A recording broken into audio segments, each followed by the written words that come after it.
Can we have a round of applause for our pianist, please, Jared? Give it up for Jared. Good evening, ladies and gentlemen. Good evening. Okay, I thought I was going to say, oh no. Give it up. Good evening, ladies and gentlemen. How are you this evening? I want to welcome you. My name is Deborah, and I'd like to welcome you to Scoop's Theatre of Books. The best bookshop in Johannesburg. Can I see first timers here tonight?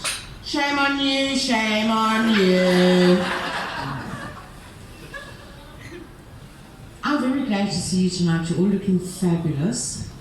For those that are new here, I'm glad, because I'd like to tell you why this is the special bookshop. In the last 3 years, we've launched over 350 African authors in the store. That is ranging from the Ivory Coast, Nigeria, Zimbabwe. Tonight we have someone from Mozambique, and we nurture them and help them to grow in the books that they've written. That's 350 authors that you have never even heard of.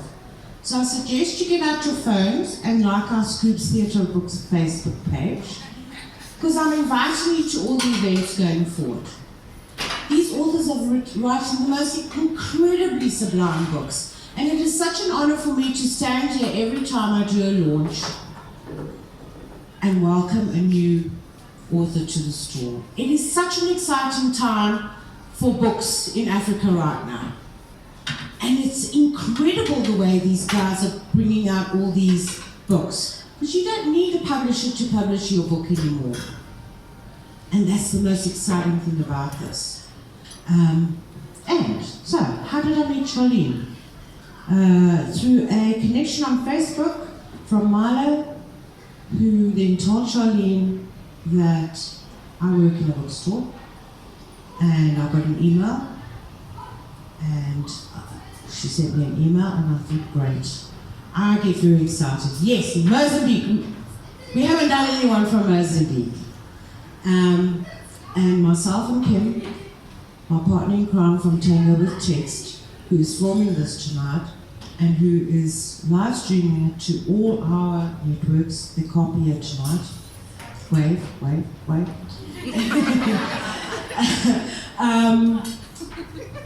And between myself and Kim, we got to do this planning of the event.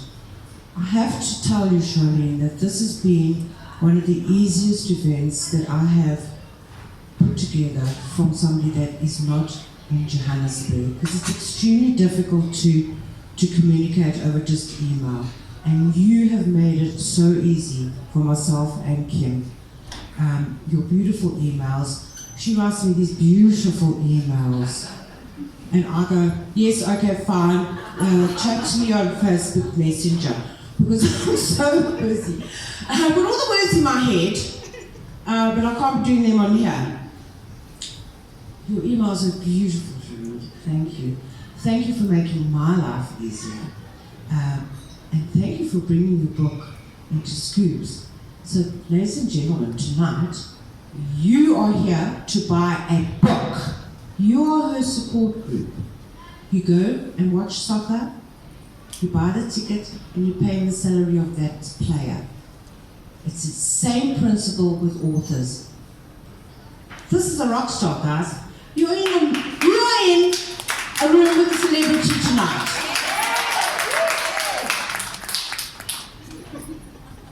What are you two giggling at? Comedy Central tonight, girl. Please support the authors. I am so honored to have you in Scoop's Theatre of Books, Sharlene. All the way from Mozambique. Look how fabulous she looks.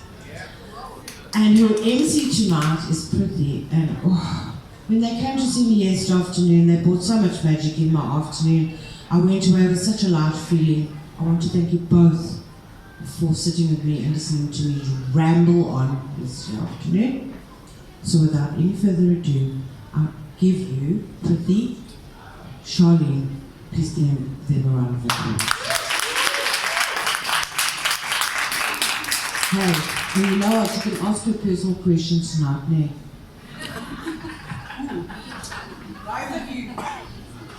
Okay, very good evening, ladies and gentlemen, and a very warm welcome to you all. My name is Pradeep Govindsamy, and I'm Sharlene's new friend, literally new, as today, 2 months ago, was the first time that we met. So, happy friendiversary.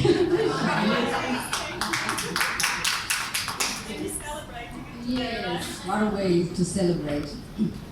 First of all, I would like to thank each and every one of you for making the time to share this special and important day with Sharlene. This is one of the most important days in an author's life, and I congratulate you, Sharlene, on such a special and spectacular achievement that you've done. All your hard work, your dedication, and all the research that you have done has finally come to fulfillment, and you now have the opportunity to share your story and launch your book with people across borders. So that is huge. Well done. Please give her a round of applause.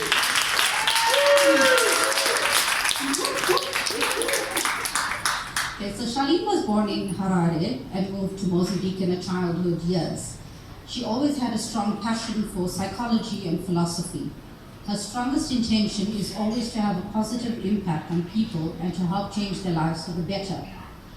She has a strong, she's qualified and, let me start this again. Sharlene is a qualified and internationally accredited psychologist, criminologist, cognitive behavioral hypnotherapist, a rational, emotional behavioral therapist, and recently qualified as a life coach. Thank God, because that qualifications would have been a bit too much to speak about. Sharlene has traveled across the globe from Mozambique to South Africa to the UK and back to South Africa to obtain the best training and learnings to enhance the client's outcomes. In 2016, she had decided to leave the corporate world and place her entire focus on her passion for psychology and philosophy, and was finally able to bring her meaning into her daily life.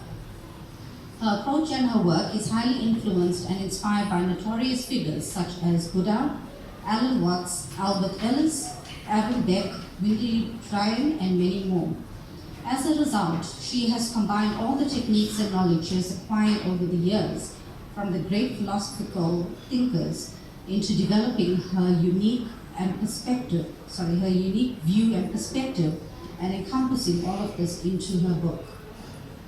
Sharlene is such a great inspiration and motivator for me, as when I met this phenomenal woman 2 months ago, she had made me realize that the journey of learning and creating new experiences for yourself never truly ends. There is always a better way for everything, and there's always more out there for you to learn. The one thing that stood out the most for me in her book was her open-mindedness to experiences and people, and how receptive she's been on this journey to new learnings and applying it in her daily life and with all of those people that she comes in contact with. So before I hand over to Sharlene, I would like to read out a sentence from a book that was so profound to me and got me thinking, wow. So here it goes. When we speak, we are repeating information that is already known. But when we listen, we have the opportunity to learn something new. So ladies and gentlemen, without further ado, please join me in welcoming Sharlene Raston, the author of On the Road to Enlightenment, to share her insights and inspiration in writing this book. Ladies and gentlemen, Sharlene.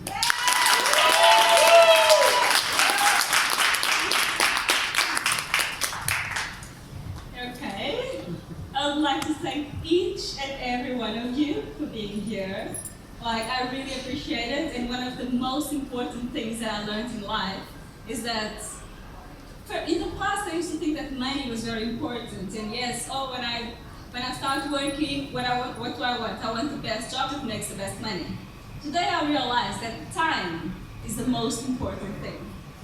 So for you guys to be here, and I've been on all the entire traffic and everything, to be here and share this special moment with me, I really appreciate it from the bottom of my heart. To each and every single one, thank you so much. So yes, I've thought about like, what am I going to say? Where am I going to start? And that's like my life. There were so many things happening, even though I'm only 32. But she's spoken about my education already. Let me start from when I was in the corporate world. There's one of the special guests here is Herman Voigt, and he used to be my boss at Internet Solutions, where I worked for 5 years. And once we were in the car, we were visiting a client, and then I told him,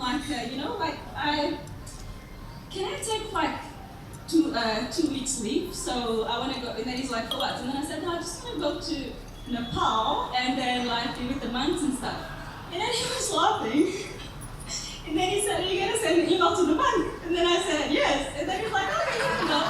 But he thought I was joking, but I took it seriously. So I bought the ticket and I went. So when I got the ticket, I went to him and then I said, okay, so can you sign the leave? And then he's like, no, but you haven't been here for a year. And I'm like, no, but you told me. And he's like, oh, crap. So I managed to go. And thank you. That was one of the most amazing experiences of my life. When I went to Nepal, I actually didn't even know about this country, no? All I knew is that I had a dream and I saw all these this monastery. It was actually a black and white dream I'll never forget. And I woke up, I went to work and I spoke to a friend of mine. And then I said, listen, I dreamt about this monastery and I don't know. And then she's like, okay, I want to actually make it come true, but how do I do it? And then she's like, what do they look like? And I was like, maybe from Tibet? And then we went to Google and then it said, okay, where do they have Tibetans? And it's like, Nepal, okay, fine. We found, I went. And I was acting very, very confident all the way and everything until I was from Dubai to Nepal. And then I was there in the aeroplane. I'm like, oh, so where are you going? Okay, Kathmandu, Kopan Monastery. I've never heard of it. Oh, okay, fine. And then I asked everybody else, Kopan Monastery. I've never heard of it. By the 5th person, I was like, oh my God, where am I going? I don't know what's going to happen. And then, yes. So when I was there, a friend of mine, she asked me, like, okay, she's a friend to that, but not at that moment. So she's like, okay, so what made you come here? And I said, I came here to find myself. And she looked at me and she's like, I'm so sorry. I found out that there's no such thing as self.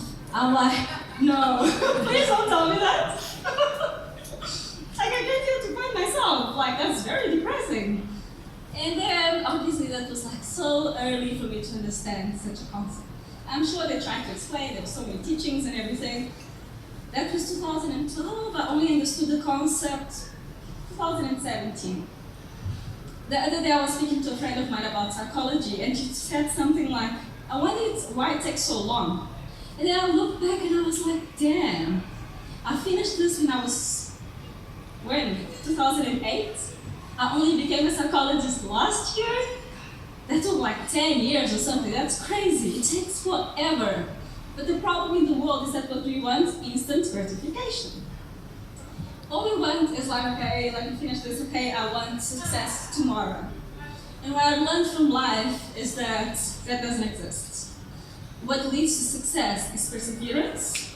And what Herman once taught me as well, that I never forgot, is that if you put dominoes from here on the earth until the moon, each domino is gonna like drop each one of that and then it's gonna get there. And that explains hard work, daily hard work. So let's say that your wish is to write a book. If you write a page, each page, just one page a day, by the end of the year, how many pages have you written? Do you see? It's that simple. If you think of like, you know what people love? They love those courses that say, you're gonna learn this in 5 days. Yeah. Really? And then you actually like sign up for that crap? Are you serious? Where on earth are you gonna learn to be, for example, a psychologist in 5 days? There's no such thing. This takes daily hard work. And what I did is, throughout many years, every single day, I used to listen to philosophical teachings, but listen out, every single day. And people used to think that I'm so boring, not listening today, because I don't even listen to music, actually. I listen to Alan Watts. Yeah. And thanks to that, I wrote the book. So when I came back from Nepal, many people laughed at me. What a destination. Really? that destination made me, today, I wake up every single day, and each day it's a beautiful day. Because I choose to be there. Okay, there is no such thing as I don't enjoy this, so why am I doing it? I don't enjoy, I'm not going to do it. Why do I need to do it? I do what I love to do because I can. Okay? Nobody's going to tell me otherwise. If I don't want to wake up tomorrow, let's say at 9 o'clock, I'm not going to wake up at 9 o'clock. Okay? I come first. And now I'm the owner of my life. And I want to teach you to become the owner of your life. Because you can. Okay? Many people, they ask me every day, okay, I have this problem and how do I fix it? They hate this thing or they become shocked when I tell them, just stop. Oh, I have this problem because I do this thing and I hate it, I tend to lie, let's say. Okay, how do I stop that? Just stop. What do you want? Do you want the technique? No. Why do you want something so complicated? The thing is that people constantly want complicated things. Life is simple. And that's what I want to teach you. Life is so simple. There's no such thing as oh my God. It feels like all the time we are in this rat race and we want to achieve something. But we forget that the beauty is on each day. As we try and we are on the road. That's why the book is called On the Road to Enlightenment. And it does not mean that I'm enlightened, okay? I'm not. I'm on the process. What I learned in life, oh my God. I kept on each course I've done. If you look at my office, I'm a psychologist, right? Psychologist, coach, registered psychometrist, so many things. So I've got all these diplomas. Every time I finished one diploma, I thought it was over, and then I realized, no, there's more. So all the time I'm continuously learning. It doesn't finish.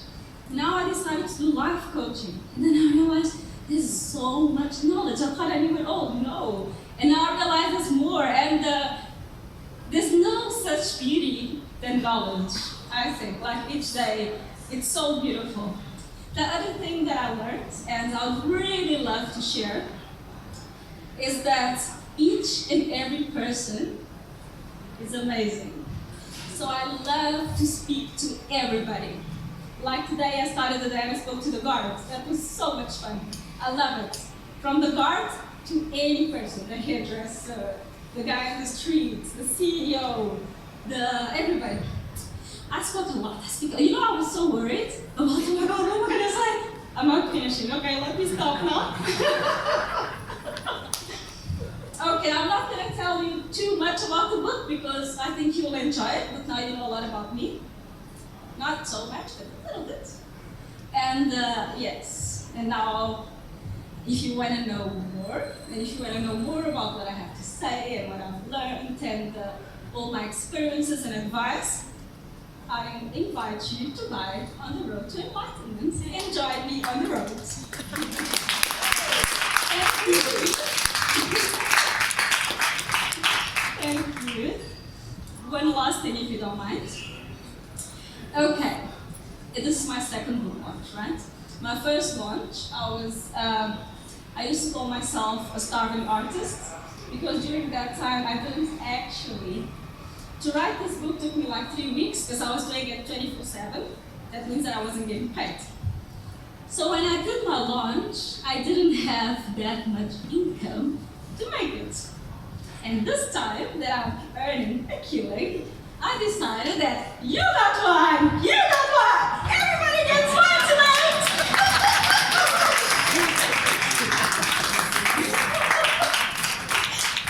Thank you.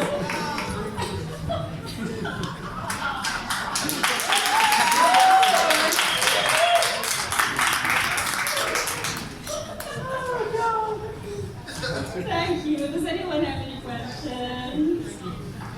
I just want to say, you and I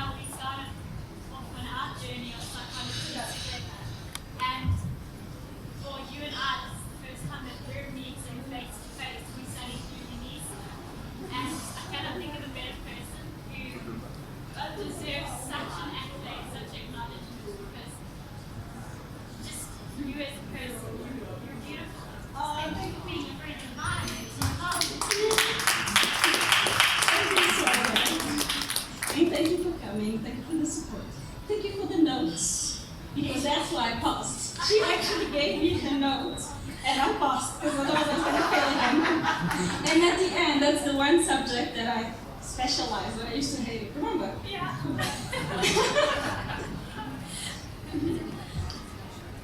Yes. So I want to know, once you found the ones you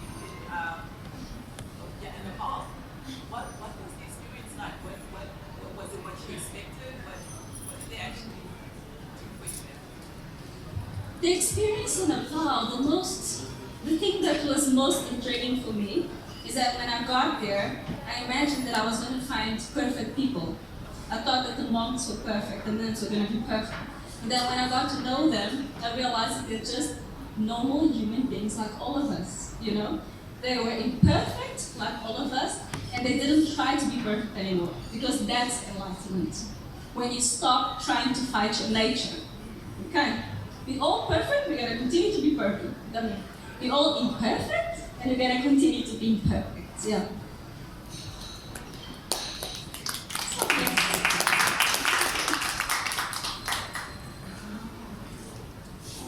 Any question, Fred? When your next book? When is my next book? Give me 6 months at the most. Okay. We'll be waiting. Then we see It will be quite interesting. What is the one thing that you brought back from Nepal that the monks took? The monks taught me, there was many, but one of them, which I actually shared on the book, is that they, in no given time, did they try to convert me or make me believe what they believe. They actually wanted to hear what I believe, and then if I asked any questions, they would share they believe. But they would always say, listen, even the Buddha said, whatever I'm saying, you need to think about it, rationalize it. If it doesn't make sense, burn it and forget about it. Okay? The truth is in your mind. I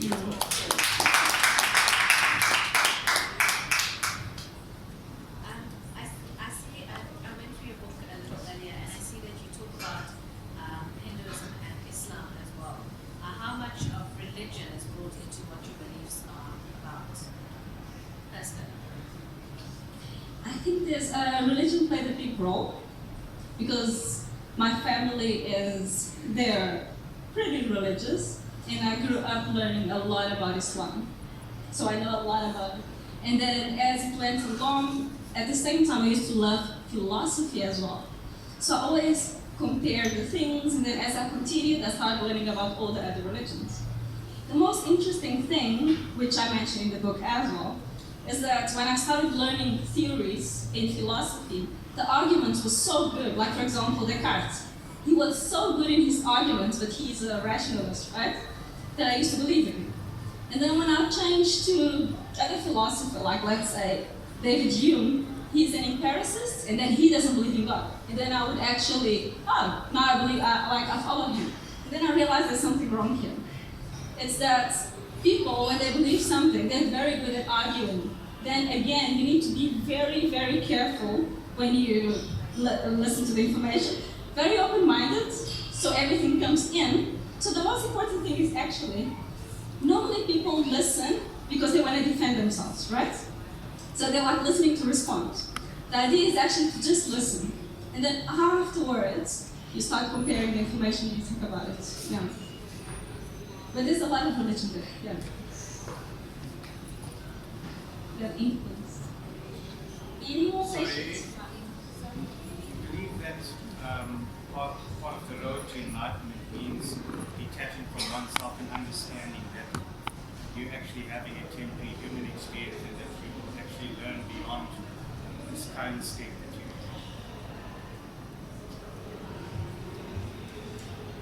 in. The question that you're asking is the question that I spoke about in the beginning, when they asked about the self. And I told you that took me 5 years. So to answer that in less than 30 seconds will be crazy. You have to read the book. I'm sorry. How much is the book? 200 rand. So we can be prepared.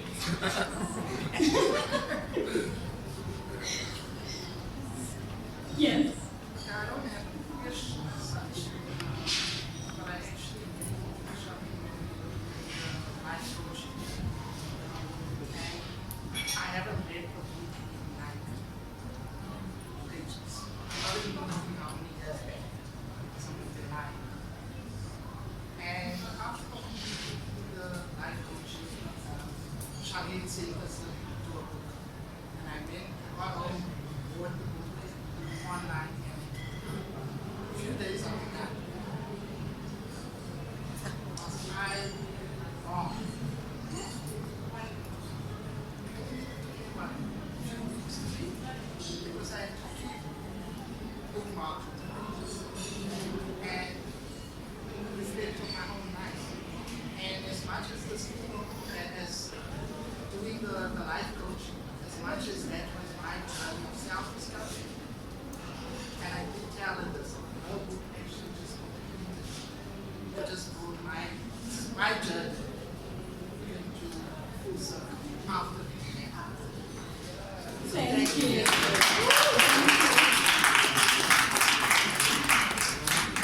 That makes me very happy because the whole idea is, even though it took me many years, the idea is to make you learn very fast as you can.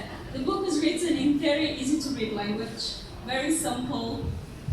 I made it small enough so it can be in your bag, and without telling people, the idea was to be a travel companion, to actually for you to sit on the beach, open it at peace. Many people, and me as well, I complain because I don't finish a book. I don't remember a book that I finished. And that's something that I did not want to happen with my book. I wanted people to finish.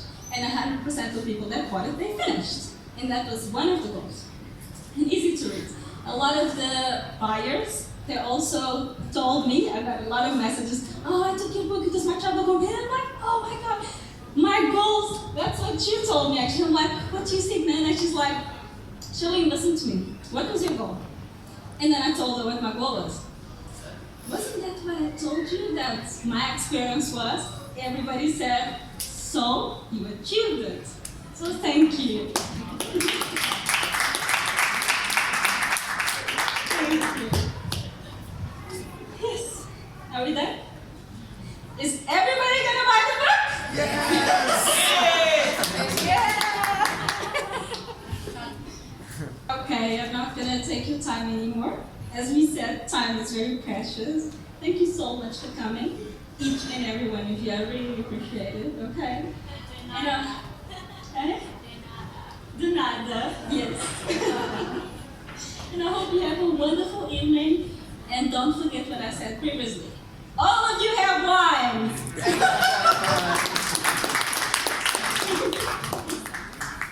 Oh yes, and I'm doing the signings also. Oh God. You have wine and yeah, you can come in and I'm gonna sign the copies. Yes. Thank you. Oh my God, and thank you Deborah so much. She didn't like, thank you so much. This event is happening and you play a huge part in this. Yesterday when I was here, first of all, I was gonna wear the shoes that I've never worn in my life.